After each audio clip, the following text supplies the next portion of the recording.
As the 1990s came to a close and the 2000s began, there were few bigger names in professional wrestling than Stone Cold Steve Austin. Of course, Austin didn't begin his career atop the WWF mountain. Rather, it took him quite some time to even make it to the company, let alone become its biggest star. His wrestling tenure dates back to the late 1980s, going on to work in such territories as World Class Championship Wrestling, the United States Wrestling Association, and more.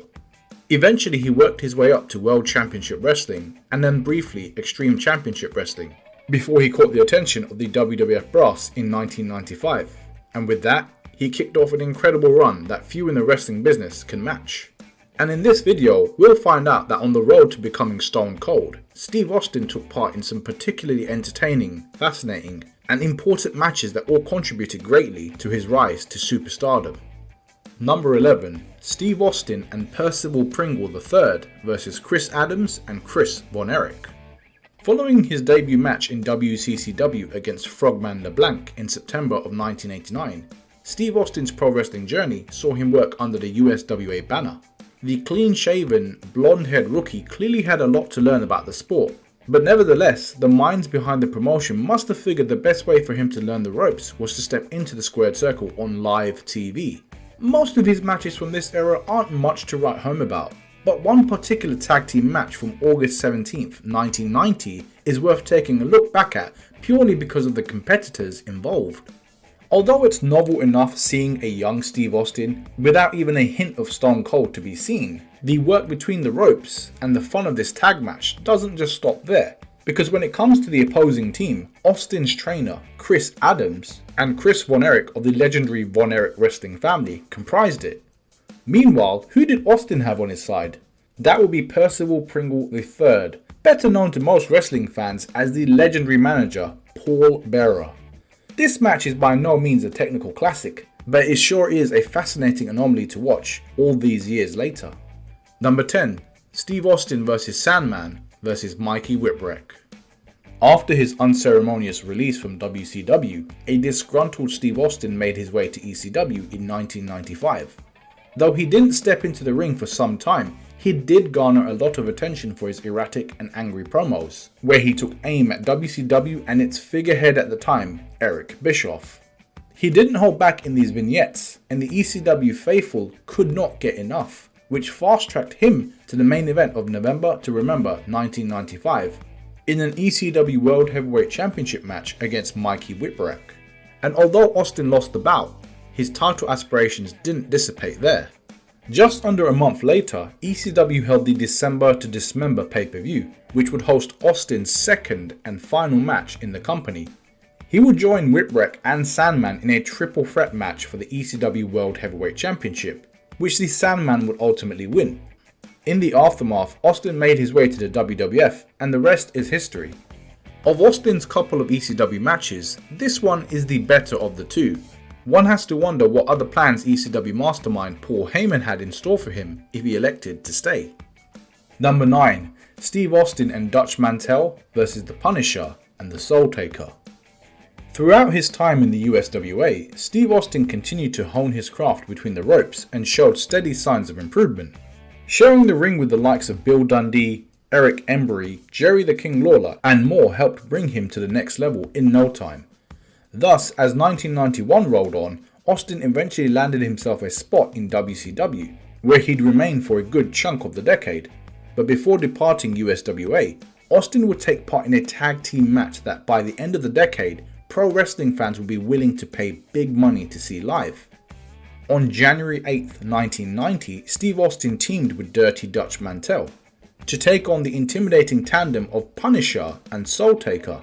Now, if those names don't ring a bell, then perhaps the monikers they take on in later years will, The Undertaker and The Godfather, respectively. Little did fans realize that night at the Mid-South Coliseum in Memphis, Tennessee, that they were in the presence of 4 wrestling legends, 3 of which who would redefine the industry during the WWF's Attitude Era a mere few years later. Number 8. Steve Austin vs Keiji Mutoh. Around the time of his WCW firing in 1995, Steve Austin worked a string of matches in New Japan Pro Wrestling. He was no stranger to the promotion, having embarked on a brief run there in 1992 that ended in controversial fashion. By way of a sit-out tombstone piledriver, the same exact move that would threaten his career a mere few years later, Austin seriously injured NJPW icon Masahiro Chono's neck during their encounter at that year's NJPW Battle Autumn event. Chono eventually recovered and continued his in-ring career, whilst Austin looked to start anew in NJPW 3 years later. Of the 4 matches Austin would involve himself in during his second New Japan stint, the most noteworthy is arguably his first. On May 26, 1995, he battled Keiji Mutoh, who many might recognise by his alter ego, the Great Muta. Their match from the second night of NJPW Fighting Spirit Legend was their 3rd time squaring off, with their first match coming during Austin's initial New Japan tenure and their second taking place at WCW Spring Stampede 1994. Mutoh won the first, Austin won the second, with Mutoh capping off this seldom discussed match trilogy between 2 undeniable legends with a victory. Number 7. Steve Austin vs Dustin Rhodes. Now, it's no secret that Steve Austin never reached main event status in WCW, but that's not to say that he didn't do well for himself during his time there. Not only was he a key member of Paul E. Dangerously's Dangerous Alliance stable, and one half of the criminally underrated Hollywood Blondes tag team along with Brian Pillman. A couple of years into his WCW run, he already had 2 runs as WCW World Television Champion and NWA WCW Unified Tag Team Champion under his belt, although he had no intention of stopping there. With his alliance with Pillman over by the end of 1993, Austin set his sights on the WCW United States Championship and the title holder, Dustin Rhodes. Both the future Stone Cold, accompanied by Colonel Robert Parker, and Goldust would meet at WCW Starrcade 1993 in a 2 out of 3 falls match. Though Rhodes put up a strong fight to keep the gold around his waist, Austin ultimately won the 15-minute battle, and with it began a reign that would last 240 days and see Austin overcome the likes of Eric Watts, Ricky Steamboat, and Rhodes again. It's definitely worth your time to check out the match that started it all. Number 6. Steve Austin and Brian Pillman vs Ricky Steamboat and Shane Douglas. In the autumn of 1992, 2 of WCW's standout up-and-comers, Brian Pillman and Steve Austin, came together as a new unit in the tag team division. Collectively dubbed the Hollywood Blondes, Flying Brian and Stunning Steve climbed the tag team ladder in no time, overcoming some of the promotion's strongest duos. Their chemistry led them to multiple opportunities at the NWA WCW Unified World Tag Team Championships before the year was out, and gave them the chance to continue their feud with one of their most prolific sets of opponents, Ricky the Dragon Steamboat and future ECW staple, Shane Douglas. And although the Hollywood Blondes and Steamboat and Douglas had battled several times before, consistently putting on show-stealing performances, their showdown at WCW Clash of the Champions 22 was undoubtedly among their strongest televised encounters. With Pillman's quick, innovative offense, Austin and Douglas's ever-improving grappling technique, and Steamboat's years of in-ring experience all put on display to great effect here. Ultimately, Austin and Pillman failed to take the titles from Steamboat and Douglas, but they would leave Milwaukee, Wisconsin's Mecca Arena that night as true tag team stars. Number 5. Steve Austin and Brian Pillman vs Ric Flair and Arn Anderson. As 1993 rolled on, Stunning Steve and Flying Brian continued to improve as a tag team and leaned further into their Hollywood Blondes moniker. The overconfident, arrogant rookies continued to feud with Ricky Steamboat and Shane Douglas, eventually scoring their NWA WCW Unified World Tag Team Championships in an exceptional WCW Worldwide match in March. This now meant that they had massive targets on their backs as the rest of the tag team division sought to become tag team champions themselves. 3 months into their reign, the Blondes even had to compete against wrestling greats, the Enforcer, Arn Anderson, and Nature Boy Ric Flair, in a contest that would earn them 4 stars from Wrestling Observer's Dave Meltzer. The 2 members of the 4 Horsemen took on the Hollywood Blondes for the first time at WCW Clash of the Champions 23, under 2 out of 3 falls rules. In this old school versus new school bout, both teams put on an exhilarating match full of moments that had the fans in attendance jumping out of their seats, with Flair earning the first fall for his team when he pinned Pillman just under 10 minutes in, and an interfering Barry Windham ensuring that the Blondes were disqualified and thus sealing their loss. Luckily for the Blondes, the championships couldn't change hands on a disqualification, so their reign continued.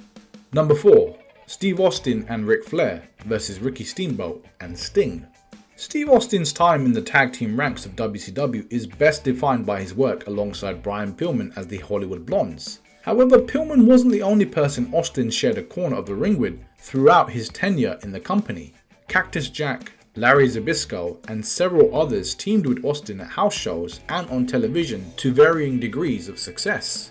Even Nature Boy Ric Flair was willing to put his past clashes with Austin aside to join forces with him in tag team matches, leading to WCW Saturday Night viewers being gifted one of the most star-studded tag matches ever to take place in a WCW ring. With it being taped on July 19th and televised on July 30th, 1994, Steve Austin teamed with Ric Flair to take on Ricky Steamboat and Sting. Though he'd go on to rival and by some estimations surpass these wrestling legends in terms of popularity in later years, Austin was of the lowest profile in this match. Nevertheless, he certainly held his own in what became an exciting main event put together by some of the finest to ever step foot between the ropes. After a lengthy back and forth battle, Austin and Flair walked away the victors. Number 3. Steve Austin vs Brian Pillman. Before 1993 came to a close, Brian Pillman returned to WCW programming healed from an ankle injury. He reunited with Hollywood Blondes partner Steve Austin, but after Austin aligned with Colonel Parker, the team officially dissolved. With Pillman having a strong dislike for Parker, Austin was more than willing to side with his new manager, then hash things out peacefully with his longtime tag team partner. And with that, Austin and Pillman's WCW rivalry began. And whilst they've shown time and time again how well they worked together as a team, they proved that they fared well as opponents too. On November 10th, 1993, Pillman and Austin met at Clash of the Champions 25 in a standard one-on-one match, and it didn't take long for the emotion of the story to influence the action. Pillman made his entrance first, so when Austin and Parker made it to the ring, he was able to get the jump on them before Austin could even step between the ropes. What unfolded after this premature attack was a short yet physical match that drove home the point that the Hollywood Blondes were indeed finished. Just being shy of 10 minutes, the match concluded with Austin picking up the win against his former friend. Number 2. The Dangerous Alliance vs Sting's Squadron. Since its creation in 1987, wrestling fans have enjoyed a bunch of breathtaking War Games matches. For those unfamiliar, these bouts involve two teams going head to head inside two rings that are covered by a massive cage, putting the Hell in a Cell structure to shame. Inevitably, with so many variables, team compositions and occasional stipulations to speak of across its history, not all War Games matches are looked upon with the same level of appreciation. Luckily for Steve Austin, the only one he competed in at WrestleWar 1992 is among the absolute best to ever take place. Alongside his Dangerous Alliance stablemates in Bobby Eaton, Arn Anderson, Rick Rude and Larry Zbyszko, Austin competed against Sting's Squadron, which also included Nikita Koloff, Barry Windham, Dustin Rhodes and Ricky Steamboat. With Austin and Windham starting the match off with more and more competitors joining the fray as the contest continued. Despite their best efforts to take down WCW's top babyfaces, the Dangerous Alliance could not secure the victory. Sting's Squadron came out on top in one of Steve Austin's strongest and most revered non-WW matches, with Dave Meltzer giving it 5 stars, and deservedly so. Number 1. Steve Austin vs Ricky Steamboat. With his association with Brian Pillman over and the WCW United States Championship around his waist, Steve Austin finished out 1993 and spent the better part of 1994 as one of the company's most noteworthy rising stars. Now, fans may not have liked it, but for months on end, he overcame wrestler after wrestler to remain champion, and he wasn't shy about rubbing as many noses in it as he could. It was only a matter of time before someone came along to put the braggadocious Austin in his place. Who better to do so than one of his old adversaries and beloved WCW babyface, Ricky Steamboat. Steamboat challenged Austin for the WCW United States Championship at Bash at the Beach 1994. These two wrestling titans threw everything they had at one another for over 20 minutes, and as the battle continued, it looked like Steamboat could go home with the gold. Unwilling to let such an outcome occur, Austin caught Steamboat with a roll-up, put his feet on the second rope for leverage, and scored the pinfall. If nothing else, this match proved that Austin could not only hang with a legend like Steamboat in a pure wrestling capacity, but that he could blend with that character work as well. As a thank you for watching this video, there's 2 links in the description box below for you where you can watch Steve Austin's rookie year in USWA and listen to his audiobook, The Stone Cold Truth, for free. Again, those links are in the description box below for you. Enjoy.